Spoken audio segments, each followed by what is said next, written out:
So I'm going to talk a little bit about vascular dementia or cerebrovascular disease and how it affects memory.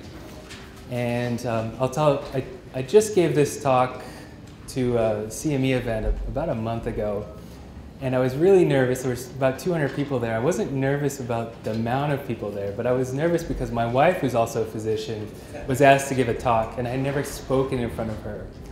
And she was sitting in the front row, and I got really nervous. And afterwards, you know, I wanted to say, how did I do? What do you think? And she said, I'm not going to tell you. I'm not going to tell you. And then finally she's like, okay, it was a 7. So that's all she gave.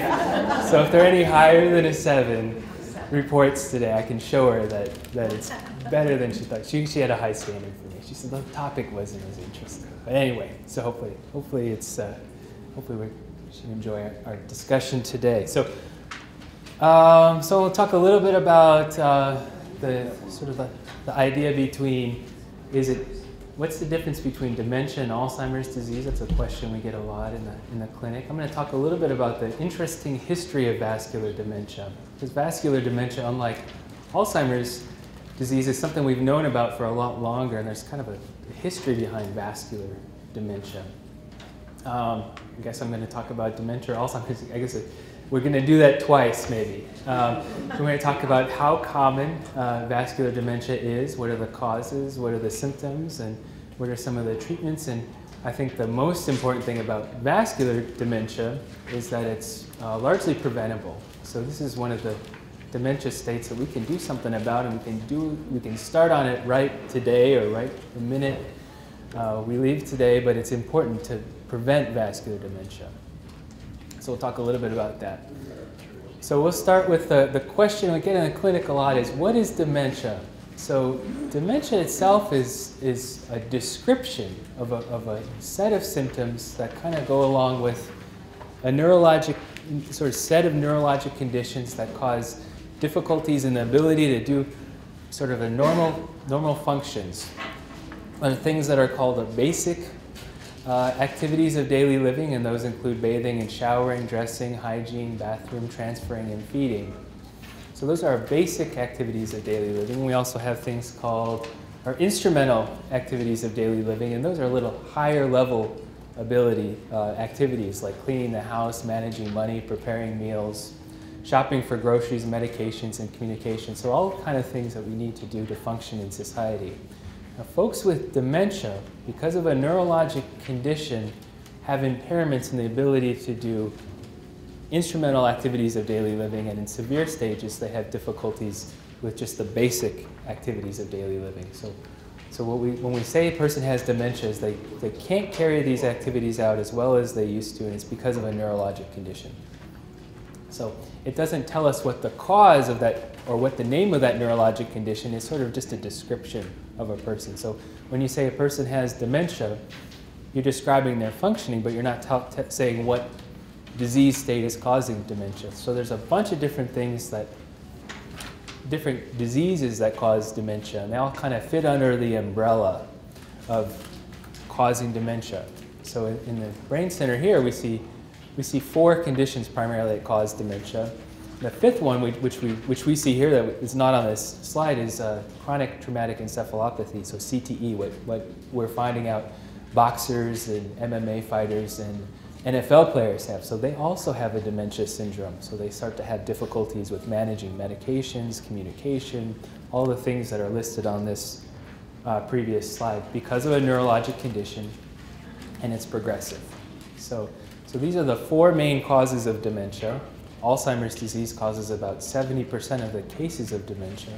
Vascular dementia, which we'll talk about today, is about 20%, and it varies based on what part of the world you're in. So levels of vascular dementia are typically higher in Asian communities.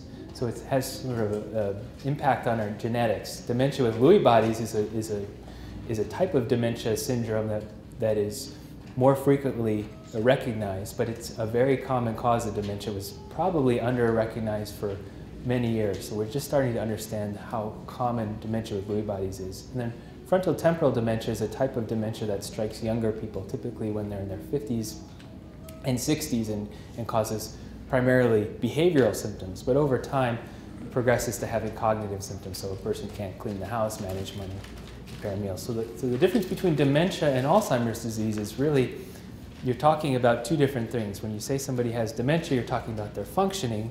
When you say a person has Alzheimer's disease, you're talking about a neurologic disease. What is causing the dementia? So just because a person is said to have dementia, it doesn't tell us a whole lot of, it doesn't tell us exactly what the cause of that dementia syndrome is.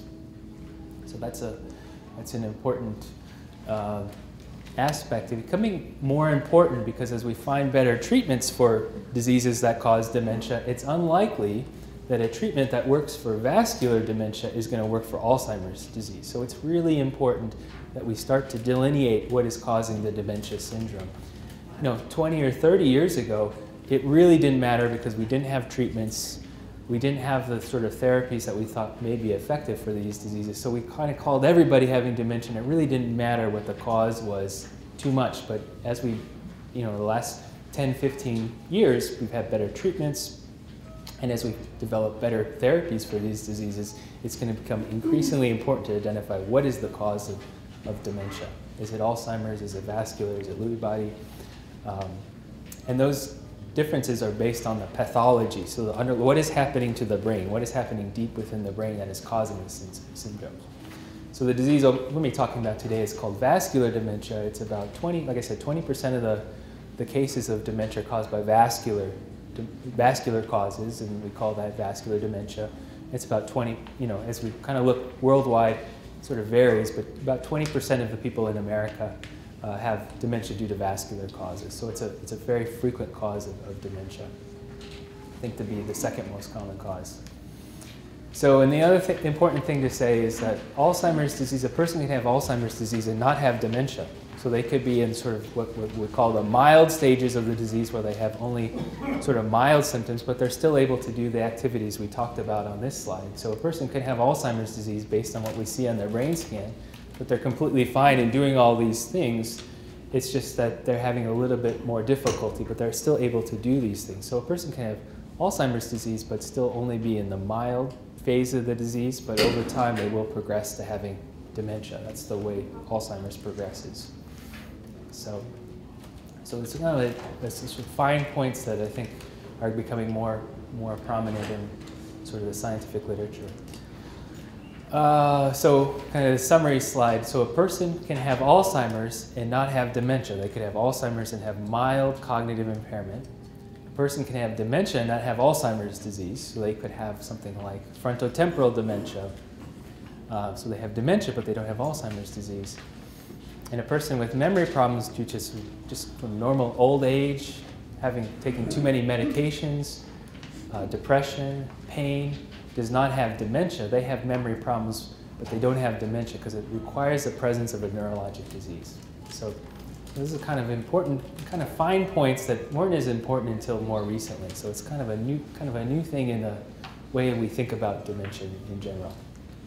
So let me talk about vascular dementia. So vascular dementia refers to any neurologic condition that causes memory problems that's due to a problem with the blood vessels. So in this case, we have a person that's had a hemorrhagic stroke. So all the blood vessels that supply the brain, there was a leakage at some point, probably due to high blood pressure, and the blood vessel burst, and you can see that all the blood has kind of escaped into this part of the brain, and over time, the macrophages and other cells have kind of cleaned up that area, but this would definitely cause symptoms in the person and would impair their ability to do some of those functional tasks that we talked about before. So this person would be considered having vascular dementia. We don't know if they have Alzheimer's disease, but they clearly have vascular dementia. So a lot of different things can cause vascular dementia. Strokes can cause vascular dementia. Silent strokes, the accumulation of a bunch of small strokes. A hemorrhage, like in this case, or other bleeds, like subdural hematomas. We have leakage of the vessels, the veins that sort of carry the CSF fluid out of the brain can also cause vascular dementia. So this is a little slide that shows that it's kind of variable, but we think about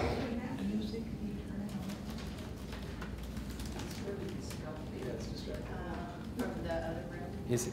No, I think it's from the polycomb.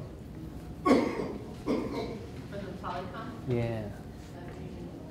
Since they don't have anybody tuned in, I think we can. Well, that helps. Thank you. Yeah. Thank you. So as we see the prevalence, so this is a graph that shows the prevalence of vascular dementia. So we see that the prevalence at age 65 is pretty low, but as we get older, it becomes more prevalent, more common.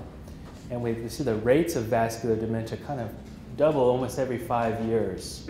So we see that there's pretty high rates when a person's reached 90 years old. It's pretty likely that they'll have some vascular injuries, and a lot of folks will have vascular dementia by the time they're 90. And we think that we talked about vascular dementia and Alzheimer's disease being a lot more common. By the time a person's 90 years old, the rates between Alzheimer's disease and vascular dementia are about equivalent. So it seems that sort of as we get older, having these blood vessel problems are much more common. So if we kind of go back to the history of vascular dementia, so these French pathologists and French neurologists in the 1880s started looking at brains, and they noticed that people that had dementia syndromes, that they had some difficulty with their memory or had difficulty with their movements or their thinking, when they looked at their brains after they had died, had these big strokes. So they said, oh, dementia is caused always by a stroke. So these are the first people that kind of identified memory problems being related to problems with the brain. And so they wrote a lot of papers in the late 1880s. And then this famous psychiatrist, a Swiss psychiatrist, sort of described this syndrome of a progressive dementia syndrome, where a person had more difficulty with memory, balance, coordination, had some difficulties with visual functioning, and had some sort of what we call Parkinsonian gait, had a more difficult kind of walking of gait, but they moved their arms pretty well. And he described the first case, and he called it encephalitis subcorticalis chronica progressiva. So that's a mouthful. But his first case was in 1894. So he described this patient that he had. And he said, I think it's because of changes in the small blood vessels, not the big ones, not the ones on the outside like the stroke we talked about, but those little small vessels that supply the inside of the brain. And he was right. And so he kind of has this first index case, and he sort of starts identifying this in other populations, and he actually treated Friedrich Nietzsche for this condition, which Nietzsche likely had Binswanger's disease. So he was treated by the guy with the name of the disease. You know, I think there's a popular mythology that Nietzsche went crazy from his writings, but it seems that he really had Binswanger's disease. So, and Nietzsche died from a series of strokes in right around 1900. But he was treated by Binswanger. So Dr. Alzheimer, who is the sort of the big pathologist of the time, psychiatrist from Germany, said, you know, this Binswanger guy knows what he's talking about, and he actually was able to go to the microscope and confirm what Binswanger thought, that there was damage to the small blood vessels supplying the deep parts of the brain were really causing this dementia syndrome. And he renamed the disease from what it was before to Binswanger's disease. I think he just thought it'd be easier to write than the long name that Binswanger gave the original diagnosis. But syphilis was very common back in that time period, and a lot of the folks that read Binswanger's first paper said, well, this is probably just syphilis, but Alzheimer actually went to the microscope and confirmed that it wasn't syphilis, that it was this small blood vessel disease that was causing these symptoms. But you know, his theories didn't really stick, and we went through the kind of early 20th century. We just kind of lumped all dementias together and called them senile dementia. And we thought that most likely the cause of dementia was due to the hardening of arteries, which I still hear this phrase tossed about as atherosclerotic dementia. So we kind of went through sort of the 1900s, kind of seeing that, you know, it really didn't matter what dementia was what the cause is, was likely due to the hardening of these arteries that we didn't really have anything we could do about. So we kind of, the concept of Binswanger's disease and vascular dementia went away for about 70 years. So then in the 1970s, this doctor, Vladimir Hashinsky, who was actually a Canadian neurologist, when he was in residency, I tell you how brilliant this guy was. He wrote a paper that said, I think a lot of these dementias are actually caused by small strokes, these repeated strokes over time. And he coined this phrase called multi-infarct dementia. And he's still practicing in Western Ontario. But as a resident, he said, well, I think these are caused by strokes. And the thing about what Hashinsky was saying is that he was doing this without the benefit of MRIs or CT scans. So he was basing this based on his physical examination, saying, I think these people have strokes that we're not recognizing. And he said over time that as these strokes accumulate, they can cause dementia. And then later in the 1980s, when we got CT scans and MRIs, we confirmed, yes, actually there was a lot of dementia cases are caused by strokes. So he was kind of confirmed in his thinking, and he's kind of the father of vascular dementia. And there's still a bunch of things named after him when it comes to vascular dementia. And then in the 1990s, we were able to find out that those plaques that Dr. Alzheimer described in 1904 were actually caused by amyloid. So we kind of moved to what some people call the Alzheimerization of dementia. So everything became kind of looking at from Alzheimer's disease. So we kind of ignored vascular dementia. But now, as we moved into the 2000s, we kind of see that vascular dementia is much more common, and it's not Alzheimer's disease. There's probably a mix, about that 20 to 70% mix that I showed earlier. So we had a bunch of different phrases used to describe vascular dementia. So now we have one phrase. So any dementia syndrome that is caused by cerebrovascular disease, or the blood vessels that supply the brain, if it's due to anything due to the blood vessels, it's called vascular dementia. But as we have in Alzheimer's disease, people that have some impairment but not significant impairment can have vascular mild cognitive impairment. So they have some mild changes in their memory, but they're still able to function independently. So we have vascular dementia, we have vascular mild cognitive impairment. So there's some challenges with this concept of vascular dementia. We don't know exactly how much damage to the tissue is required to cause cognitive symptoms. There's some people that have strokes and have intact memories. There's some people that have small strokes but have impaired memory. So we don't know what's the threshold. It seems to be determined by a number of factors, one being genetics, two being cognitive reserve, how much we've used our brains, how much of the synaptic power we've built up, sort of the health of other things that we have in sort of our brain health. But we still don't know. We still don't know when we see a stroke on an MRI how much of that stroke is going to cause memory problems. So there's some challenges. We still don't know everything we need to know about vascular dementia. So this is the case of, I think we showed this one before. This picture up here shows somebody that's had a ischemic stroke. So we can see that the stroke from this person caused a hemorrhage. So the blood vessel actually leaked, and we see the blood kind of spewing out of the vessel. In this case, we had the same vessel that was injured, but the vessel didn't leak. So actually what the cleanup cells have just cleaned up this part of the brain without causing a lot of damage. So we can see that the same vessel was injured in both these. We can see the extent of damage is different in two cases. And is this person more impaired than this person? Generally, yes, but not always true.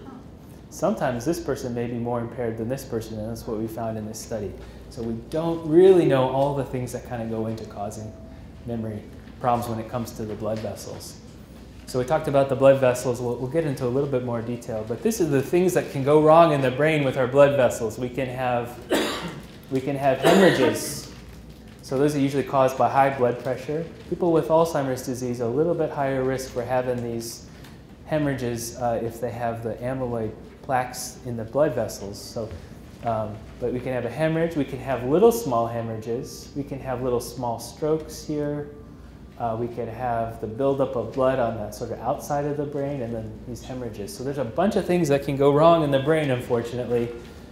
And we know a lot of things that can help reduce the risk of having any of these go wrong. Okay, so if we've all seen the brain, I know that the body worlds and at the Luxor, you can see that sometimes they show the brain, and we see that the blood vessels are really on the outside of the brain. So if you look at a brain, you see all these thick blood vessels on the outside.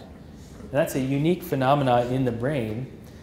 The rest of the organs in our body have the thick vessels on the inside, and then they go outside. But in our brain, the vessels actually start on the outside and go inside. So it's called the outside-in phenomena. And the reason we sort of evolved in that manner is that the blood supply to the outside is much more important. The outside of the brain is the gray matter. That's where the cells are talking to each other and doing their communication. And by having these folds, we increase our surface area. So we have much more area where the blood vessel, or sort of the neurons can talk.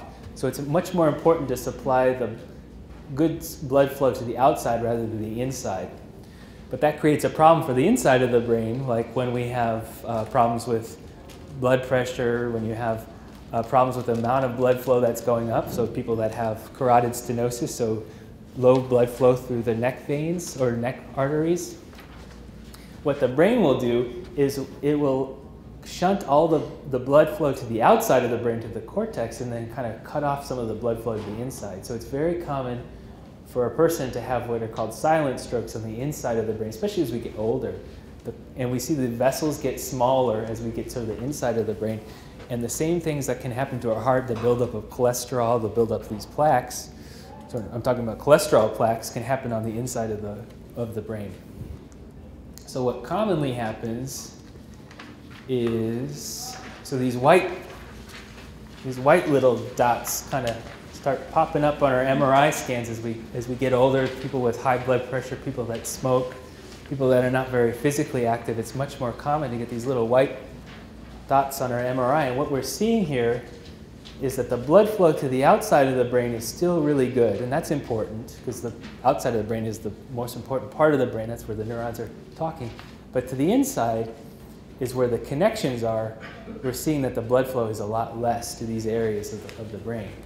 So if these sort of accumulate over time, we get some damage to the inside of the brain. And it's often we don't see those symptoms, but as they sort of accumulate over time and we see more and more parts of the brain affected, then we can start to have some symptoms. So a patient right like here has all these white areas. They've gone from being kind of spotty to growing all together.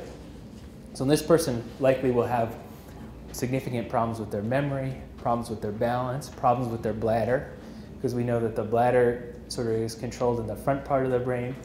Here, so we don't want these white spots to accumulate, and that part of the problem is the way the brain is organized.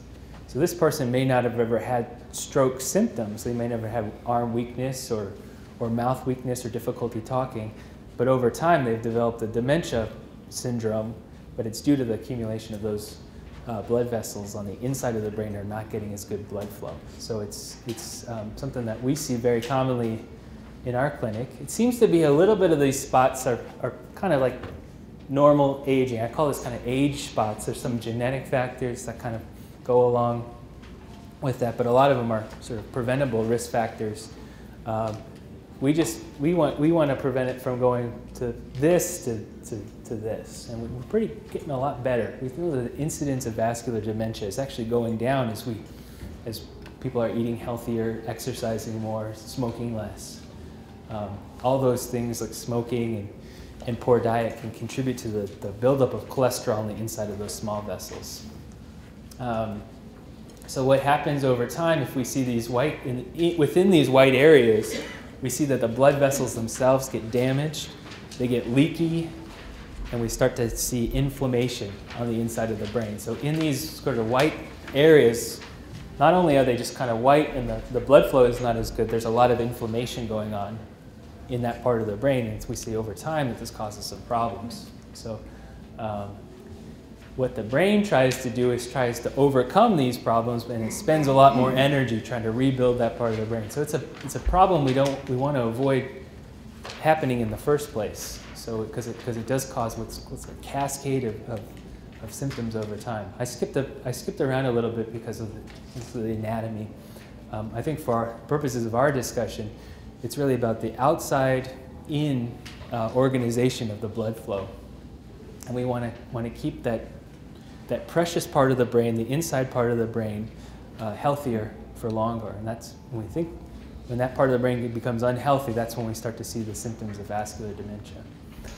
So we know folks that have low blood flow to the deep parts of their brain have thinning of the cortex. Even if we see those white spots aren't necessarily on the outside, they're on the inside, that the cortex itself shrinks at a faster rate. So the brain itself is just in an unhealthy state. So even though we're not seeing damage to the cortex, we're seeing symptoms that sort of can mimic cortical injury. We see that folks with low blood flow to their brains shrink at a faster rate than they do without those white spots. So these are really important to prevent. So we see that there's a lot of consequences of vascular injury.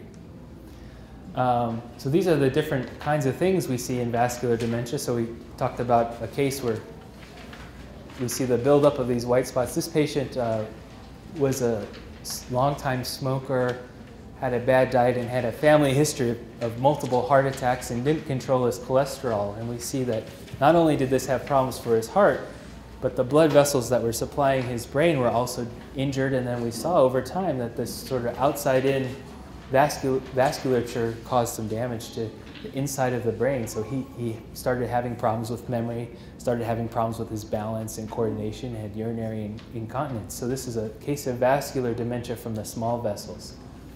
This is a MRI scan of a patient that had a hemorrhage. So if we went back to that picture of the brain slice that we saw, the sort of the dark areas, and I said that's a hemorrhage. This is a person that survived the hemorrhage, but you can see that there's been a lot of damage to this part of the brain. There's actually damage to the cortex here because it's really close to the cortex. So this patient has a little bit of a different symptom profile. I'll talk about it a little bit later. This person right here has a small stroke to an important part of the brain called the caudate. So if we have strokes, even if they're not big strokes, if they're in very strategically placed important parts of the brain, you can have symptoms. So this person had problems with what's called executive functioning. He owned a tattoo salon, had this stroke because he didn't control his blood pressure, started spending money, had some problems with it. He never stopped keeping up with his hygiene, stopped paying child support, things of that nature, started to develop this dementia syndrome.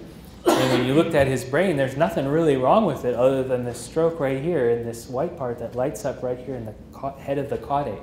So he had a vascular dementia from a very small stroke in a very specific part of the brain. This patient over here has what's called microhemorrhages. We can see these little dots in their brain, and that's because there's some leakage of the blood from the small vessels on the inside of her brain. So she had a dementia syndrome from small vessel damage.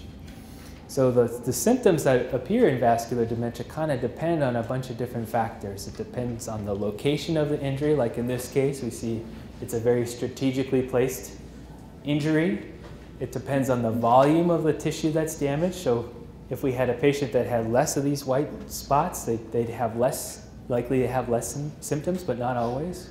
It depends on the cause, so the leaking of the blood vessels versus whether it's ischemic stroke, concurrent diseases. So a person that already has a lot of medical problems is less likely to overcome injuries to the blood vessels, and then the time between injury and evaluation. So in vascular dementia, as opposed to some of the other diseases we see, people can make pretty good recoveries. So this patient here initially had a lot of symptoms, didn't really do very well on their memory test, but they came back a year later and they almost doubled their performance on the memory test. So they showed a big time improvement in their thinking because the brain is relatively plastic when it comes to vascular injury.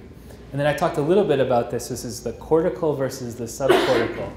When the damage is inside the cortex, inside the sort of white matter of the brain, the symptoms are different than when they're on the outside of the brain, where the neurons are talking to each other. So vascular dementia, as you see, is kind of a wide variety of different symptoms, syndromes. So a lot of times in vascular dementia, we see that the progression can be stepwise, meaning that a person can have a stroke and then kind of recover and do well and maybe even improve, and then maybe have another stroke because they weren't controlling their risk factors, and maybe have another stroke. And so it kind of goes stepwise, where in Alzheimer's disease, in general, we see that there's a progressive nature to the symptoms. So people with vascular dementia may have these periods where they're doing really well and then have another injury and then kind of progresses from there. So I'll go back to this patient that had the hemorrhage. Because this part of the brain is something called the angular gyrus, and we only have one of them. It's on the left. I mean, we only have one left angular gyrus, this part of the brain. It controls the sort of retrieval of words or letters. And so in this patient, what happened was she had the hemorrhage here. So when she gets information from her visual cortex, it goes to the back part of the brain, and then it sends neurons out to this part of the brain to say, what am I looking at? So what do these words mean? This is what this part of the brain controls. Because this part was damaged, she could see stuff, but it didn't make any sense to her. So she could write. So if she could write, so she just came up with the concept herself. She could write because she could just go to the angular gyrus herself and say, I can write. And she could write phrases. But she couldn't read because what was coming in wasn't getting to the angular gyrus. So the visual information was. So this is an interesting phenomenon. When you have a specific cortical injury, you can have something called alexia without agraphia. So they can't read, but they can write. This is a very bizarre phenomenon. And when I asked the patient to draw a clock, she kind of got a little bit confused and put letters instead of numbers. So we can see that when they have a damage to the cortex, you may have specific injuries. So this is a phenomenon we see. The thing about her is that it resolved, and she actually was able to go back to reading. So pretty plastic brain. We talked a little bit about this. This is a patient that has these white matter lesions and then has some small strokes on the inside. Never had the syndrome of a stroke. When you ask them, have you ever had a stroke? Did you ever have weakness? Did you ever have slurring of speech? No, he didn't. But his wife said, oh, he has that pattern where he did really good, and then all of a sudden he just was bad, and it was really bad for a while, and then he got better, and then so he kind of had that stepwise pattern. When we did the MRI, we saw that he has damage to the inside part of the brain, so the white matter part of the brain. So he has no damage to the cortex. So he would not have that syndrome I talked about, alexia without agraphia, but he would have this syndrome of damage to the inside parts of the brain. So he had difficulty with walking, he had incontinence, and he had difficulty with reasoning. So in Alzheimer's disease, we see damage to the ability to learn new information. This patient could learn new information, but he couldn't really make sense of it. So that vascular dementia is more likely to have sort of what we call an executive problem, sort of reasoning, thinking, behavioral symptoms, being very apathetic, not wanting to do very much. So that's what this patient experienced. So we see this patient, because based on their brain volume, doesn't have Alzheimer's, so we don't have any evidence that this patient has Alzheimer's disease, but because he's got all these white spots all over, he does have memory problems. So when we ask him to do the memory test, he only gets about 15 of the questions right, so it's a test out of 30. He did pretty good with the memory, but he couldn't kind of reason through sort of the puzzle that's at the top. He had a difficult time with drawing the box and had a difficult time with the clock. Kind of understood what it was, but really couldn't draw it. Named all the things right, that it's a cortical function. Naming is in the cortex, so we think the part of the brain that helps us with naming is in the left cortex, but so his naming was completely normal. People with Alzheimer's disease may have some difficulties with naming, kind of based on where the damage is, but he didn't have that problem. He had more of the problems with the sort of the thinking and reasoning. And he was pretty good with orientation, so he kind of knew the date, and the month and all those things, but he couldn't really reason through things. So this patient had vascular dementia, so different than Alzheimer's disease. He could remember things, but he just couldn't make sense of how they worked, and it was very apathetic. So would spend all day in bed, had a big change in his appetite, would only drink, this patient had chocolate milk and peanut butter sandwiches all day. So it's a big change in his appetite. He was also a smoker and continues to smoke. Depression is very common after stroke, so it's something that we all want to watch out for. I talked a little bit about specific little small, what are called strategically placed lesions. We know that certain symptoms can come from damage to certain parts of the brain. So we've seen people that have strokes in the right front part of their brain, and they can develop bipolar syndrome. So it's kind of depends, and we can see that some of the things that the brain does based on people that have had strokes in these areas. The thalamus is kind of the operator of the brain. It controls all the information in and out of the brain, and if you have a stroke in that area, it's like losing control of the operator, so things can be very disorganized in the brain. So strokes in the thalamus are particularly devastating in terms of cognition. So these are important parts of the brain. Let me talk a little bit about the sort of the memory profile of a person with vascular dementia. So there's two different tests. One is called the Mini Mental Status Examination. It's the older test. It's been around since the 70s. And then this is called the Montreal Cognitive Assessment. If you've been in our clinic, you've probably seen this before. So the MMSE, the Mini Mental Status, is more of a test of language and memory. So when you give somebody with vascular dementia the Mini Mental Status Examination, they can score really well. This is the same patient. He scored a 25 on his Mini Mental Status Examination. And this is the examination that's probably used in most primary care offices because it's a little bit faster. People are more well known to them how to administer it. He scored a 25, but when we do the Montreal Cognitive Assessment, which has only been around since the 90s, and is a little bit harder and looks at things like reasoning and thinking, he did a lot worse. So you could go to, potentially if somebody's only using this instrument, they're not picking up on sort of dementia. And that's kind of why we use this harder test in our clinic. So it picks up on some of the other things that go on in different types of dementias other than Alzheimer's disease. This is a pretty good test for Alzheimer's disease.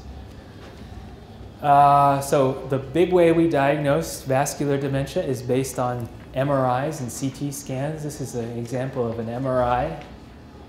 These are 3 different patients at different stages of vascular dementia. So we grade them based on a grading scale. The patient on the far right has a grade of a 3, and that's the most severe. So this patient has the most severe. In this case, this patient has the most severe symptoms. Number 2 is kind of in the middle, and then number 1 has sort of just mild vascular dementia. So we don't really, like I said, we really don't know what threshold a person would start to develop symptoms, but it's typically around 25%.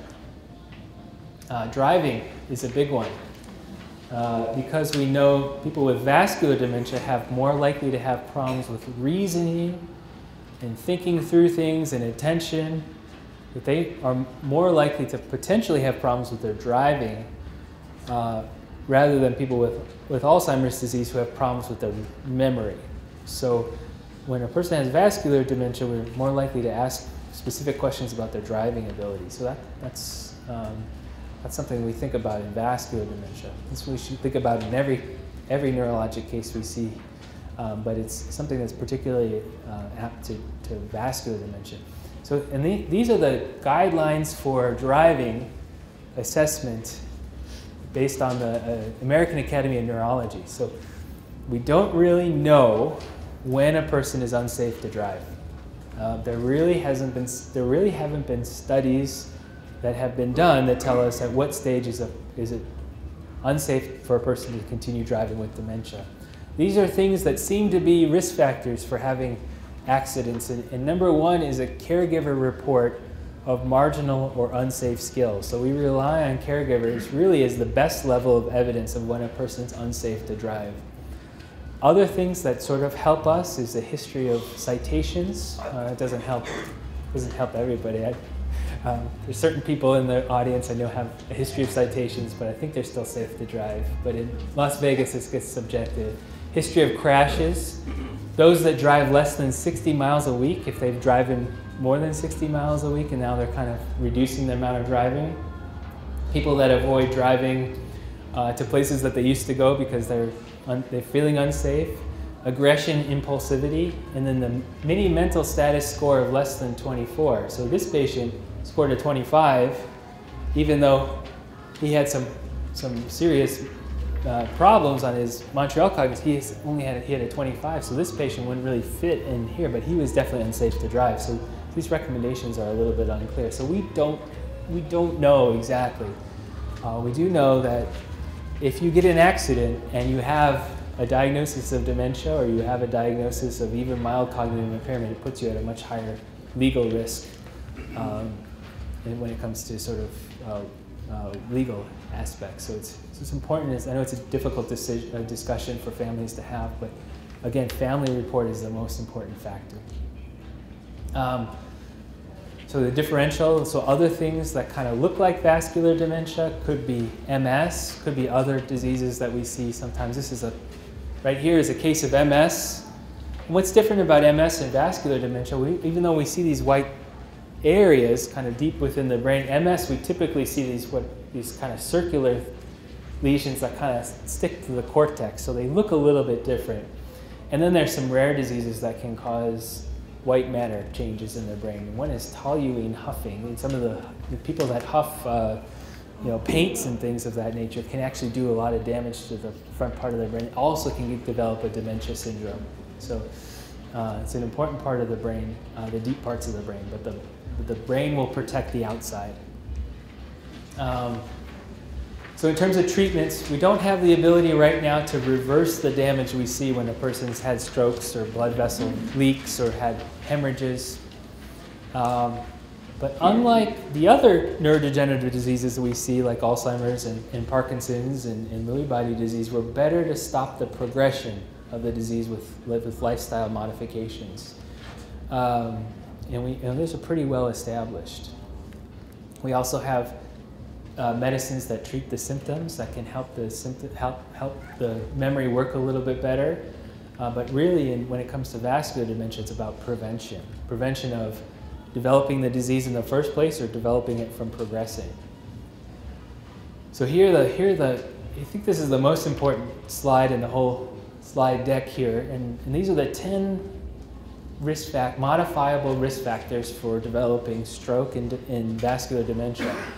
There are some non-modifiable risk factors, and those things are like age. You can't do anything about age. Family history, can't do anything about family history. But these are the things that a person can do to reduce their risk of developing vascular dementia. These are well established. High blood pressure, that's the number one.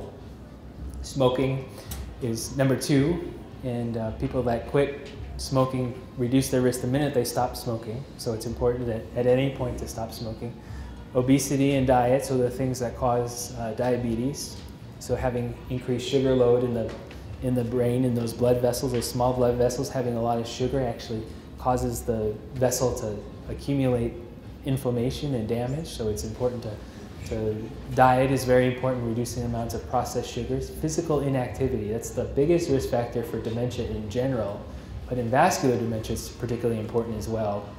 The amount of activity is cardiovascular activity that seems to reduce the risk of dementia, and particularly vascular dementia. Diabetes, heavy alcohol use, psychological stress, depression, and cardiac disease. So those are all things that we can do something about to prevent a person from ever getting that, or if they've developed the symptoms to slow down the progression.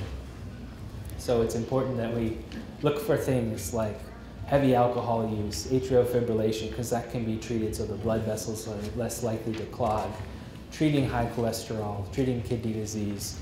Obstructive sleep apnea, that's an important contributor to dementia in general, but particularly in vascular dementia. So when a person has obstructive sleep apnea, the blood vessels in the lungs themselves tighten and constrict in response to low oxygen levels, and that's transmitted back to the brain. So when scientists did a study of people with obstructive sleep apnea, and then they were able to get the autopsy reports of these patients, we found that people with obstructive sleep apnea were much more likely to have those vascular damage that we showed before in that MRI. So treating obstructive sleep apnea reduces our risk of developing vascular dementia, something we can do about.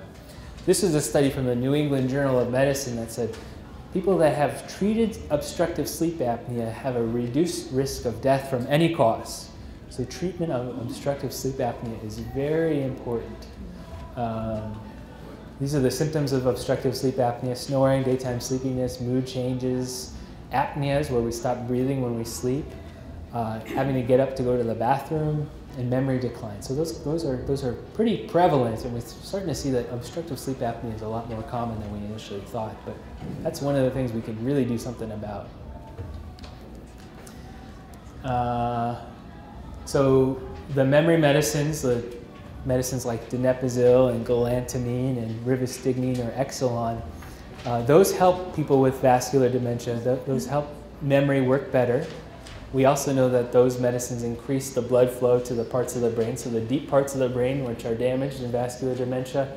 We know that when we give somebody donepezil, we see increased blood flow in that part of the brain, so we have some evidence to suggest that these memory medicines can help people with vascular dementia. The biggest effect is kind of staying stable rather than changing or reversing the symptoms, but it can be very helpful. So a lot of patients that we diagnose with vascular dementia, even though they don't have Alzheimer's disease, we still treat them with the same medicines sometimes, and sometimes we see a pretty big benefit. These are just the studies that show that we get a little bit of a benefit when we do clinical trials in people with vascular dementia, when we give them those medicines, those donepezils, the galantamine, the rivastigmine. When we give them memory tests, they improve by about 2 points on the memory test. So it's kind of a small benefit, but they stay stable for longer. So that's why we use those medicines. So the benefits of medicines in Alzheimer's disease and vascular dementia, they're there. We see them consistently, but they're not as much as we would like. So that's why we're doing a lot of clinical trials in Alzheimer's disease. One of the problems when it comes to vascular dementia, as opposed to Alzheimer's disease, is we can create Alzheimer's disease in mice. And how we do that, we give them the genes for early onset Alzheimer's disease, and they develop Alzheimer's disease, and we can treat them and they get better. And how do we test their memory in mice? We do different tasks. They give them a maze task where they have to learn how to get from one spot to the other. And those that get treated, those that develop dementia, they can't find the piece of cheese, but those that get treated, they do. So we can create these mouse models of Alzheimer's in mice. And that's important because then that's how we test new medicines. That's how donepezil and all those other medicines got approved, because we saw that there was a benefit. We can't do the vascular dementia. We can't do an animal model in vascular dementia because it causes strokes. It doesn't cause the things that we see in people. So that's a limitation of finding better treatments for vascular dementia. We don't have animal models. So that's a challenge.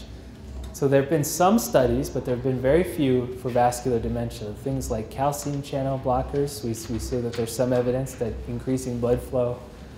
Things like aspirin and Plavix and those antiplatelet medicines, they prevent future strokes, but they don't necessarily improve thinking. There's been some other things that we're looking at to look for evidence that they would help with vascular dementia.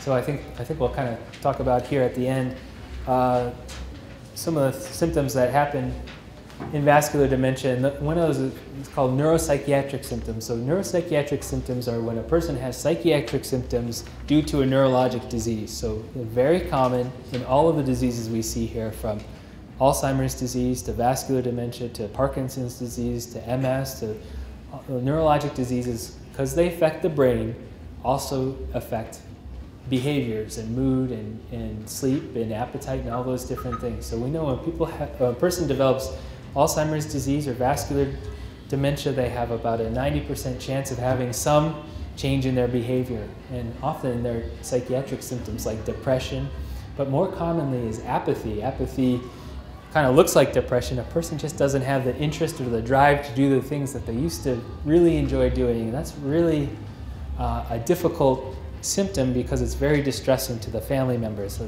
family members will want a person to do the things that they used to do because they got so much pleasure and joy from it. And the patient with the disease often doesn't really have any drive to do those things anymore. And they just kind of, they're not depressed, but they kind of act like it. And that's very common in vascular dementia. Sometimes we see irritability, agitation, personality changes, and even see people that develop sort of manic symptoms or bipolar kind of symptoms after they've had strokes. So the brain is not only the center of the neurologic system, but also the psychiatric system as well. So when you see changes in a person, it could be because of a neurologic disease. So unfortunately, there haven't been a lot of different studies looking at treatments for psychiatric symptoms due to neurologic disease, and that's really important, but there just haven't been a lot because, you know, it's been a kind of understudied area. And we're working on new treatments, but we often use things like antidepressants, but we don't use them because a person has normal depression. We use them because they have a neuropsychiatric symptom. So sometimes we want improvement in irritability or anxiety or depression, but a lot of the times our treatment is not guided by studies, and that makes doctors a little bit nervous, and it leads us to try to do a bunch of different things. So we don't really have a real good playbook for psychiatric symptoms when it comes to a neurologic disease, and that's something that we're working on getting better at, but it's a big challenge in our field. So this was my last slide. So if there are any questions or if you want to go over anything, go ahead.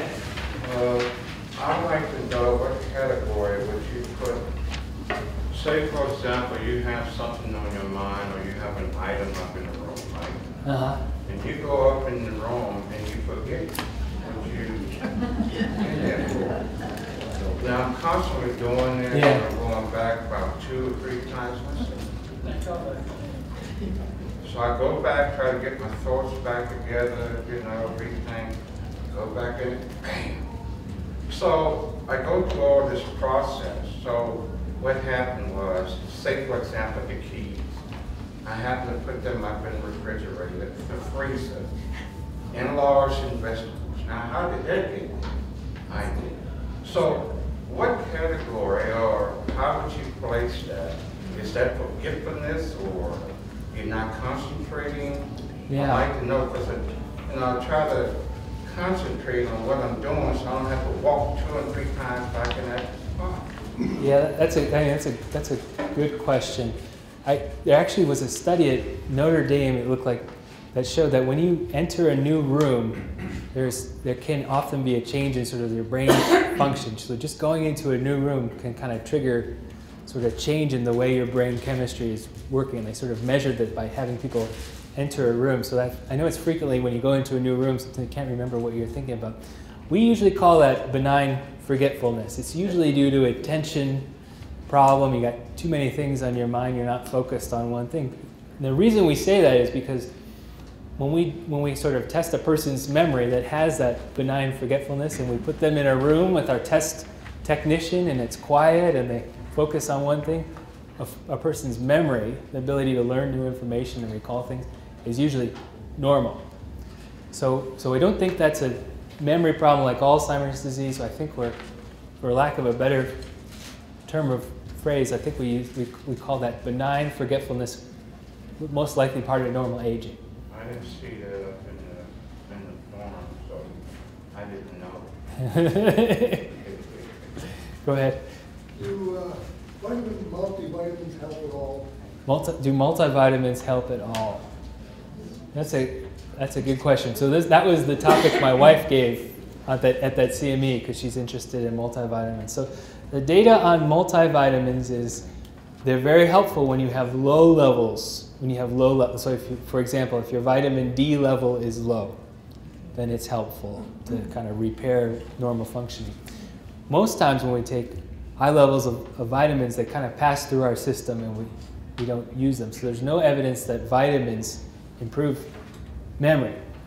There's been one study that showed vitamin E could be helpful for functioning. It seems to be an antioxidant, seems to help the sort of brain work a little bit better, but that didn't show improvements in memory. So none of the vitamins have ever been shown to improve memory. But we do know that people that have healthy lifestyles and they eat a well-balanced diet and meal, they're less likely to develop dementia. But we've never been able to show that people with memory problems benefit from vitamins. So it's kind of a multivitamin is likely all you need. But if you eat a good balanced diet, probably it's unlikely you need it. Spend a lot of money on multivitamins. Any other questions? So you're saying none of this brain stuff that I see on TV has no value? We can talk about Prevagen. So I think I watched the ABC News and there was 3 commercials for it. Yeah. By the time the TV was over, I wanted to call it up myself. But when you look at Prevagen, what they propose is that they have an ingredient called aquaporin, which is it's kind of a chemical they find in jellyfish. They purified from jellyfish. So there's been studies that have shown that chemical gets broken down in your stomach, and we don't even absorb it. So the FDA has come after Prevagen and said, you can't make those claims, and they got fined a lot of money, but they still have been able to advertise because they say, we're not a medicine, we're just a supplement. So there's no evidence behind Prevagen. If you want to try it, you're funding the next vacation for the CEO, but he'll enjoy going on to Hawaii, but I don't think it's going to help you too much. Your question? Yeah, I'm one of your patients. Yes? And I'd like to see you for just 1 minute. I'm running away. Of course. One question. In regards to Alzheimer's, so is it helpful, let's say you have somebody and they used to have a favorite show or something they're familiar with, is it helpful to have things around them like that? So the question is it helpful to... In conjunction with other therapy? Yeah, absolutely. So the question is it helpful to kind of show folks with Alzheimer's disease familiar things? So they... Yeah. Absolutely. They've actually done, I'm kind of a study person, as you might know. They've done studies that showed that calming influences, so music or aromatherapy or even candles or things like that, can have a really big impact on brain functioning, behavior, levels of agitation. So absolutely. So familiar things are very important for people with Alzheimer's. They may work just as well as the medicines. So I think that's really good. I actually think that's a really good strategy. Any question? Yeah, sure. Do they still think that, if someone's in the process of having a stroke, you should give them an aspirin? Yes. Mm-hmm. So most likely when we're having a stroke is that there's been some clogging of the vessel, and what happens is the platelets accumulate. So an aspirin sort of prevents platelets from accumulating, so it's less likely that that sort of clot can break up.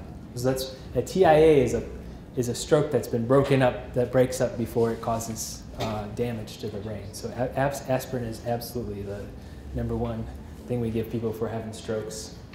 Go ahead. I read an article that said that we don't use our brain enough. Yes. And it's getting lazy. Mm-hmm. And that instead of reading a book, we should listen to a book because it goes directly into your brain and helps you. So you should do more of that kind of thing. Absolutely. Rather than just read a book or listen to music. So the house, you should listen through your brain. Absolutely. So one of the risk factors for developing dementia is sort of inactivity, brain inactivity. So it's really important. We know that sort of music stimulates the sort of middle part of the brain where your memory lives. So music is so important. Active activities. Watching TV is not an active activity. It can be if you're watching a sporting event or something like Jeopardy that you're really into, but just passively watching the TV show is not. But reading and the sort of books on tape is just stimulate the brain. So absolutely. There's another question I missed. Is there any evidence that taking erectile dysfunction drugs can help with brain activity? Well, that's a good question. So the erectile dysfunction drugs increase blood flow, and they increase blood flow to all parts of the brain. So when we look at some of the things that have been tested, some of the other new medicines, there's a potential chance that medicines that include increased blood flow would potentially work for memory, but those studies haven't been positive yet. So we think they may work, but there is no evidence that erectile dysfunction medicines improve memory. That's an interesting hypothesis. But, yeah. I don't know if this is appropriate or if you can even answer this. Okay. But how does this, if somebody has vascular dementia, how does this play out? Do they just, like, I know there's those steps. The steps. It started so to. Eventually they just. It depends. Figure out? No, it depends. So some people with vascular dementia get better. And so, No, so they that's can not get. happening. Yeah, it's not happening. Not usual. Not usually. Some people stay the same, and the sort of it's about 50-50 get a little bit worse over time. But it kind of depends on if there are additional injuries. So if they control their blood pressure, they control diabetes, they control other things, and have a more stable course than Alzheimer's disease. But again, the person's still aging at the same time, so they're, you know, and as we get older, we have higher risk for Alzheimer's disease. So it's likelihood that there are potentially other things that are involved. But vascular dementia has generally a better prognosis in terms of kind of staying stable than the other diseases. Yeah. Okay, and you know, I guess obviously there's a big difference between this vascular dementia and Alzheimer's, but you can have both. You can have both. So what is Alzheimer's? Is just your brain is dying or something? Well, Alzheimer's is caused by amyloid, so it's a protein that builds up. And that's that white stuff, right? Yeah, well, Or plaque or it's something? plaque. Yeah, it's Okay. plaque. And what happens is we all produce amyloid our whole life. The minute we're born, all the cells in our body produce amyloid. For whatever reasons, probably a combination of genetic factors and environmental factors, or a combination of all, that we stop being able to clear the amyloid out of the brain. So what happens in 25% of people that get to age 80, that amyloid starts building up. And if enough of it builds up, then you get Alzheimer's dise's. That's a separate process than the cerebrovascular. So you can have two separate things. Yeah. So it's that makes sense now. it's Because a lot of people call dementia Alzheimer's when it really isn't. It's My really mom had not. Alzheimer's, but she's definitely got vascular it's really not, and it's important because when we find better treatments, if we find the cure for Alzheimer's disease, or we find the cure for vascular dementia, that might not work the way for your mom that it would work for somebody else. So that's why I think it's important that we sort of say this is dementia, but it's due to Alzheimer's, or it's due to Parkinson's disease, or it's due to something else, rather than just calling things dementia. Right. So actually we'll have to end here, but I do want to thank everyone for coming. Dr. Ritter said he'll be available for some more one-on-one questions afterwards for maybe a minute or two. So thank you all for coming, and thank you, Dr. Ritter.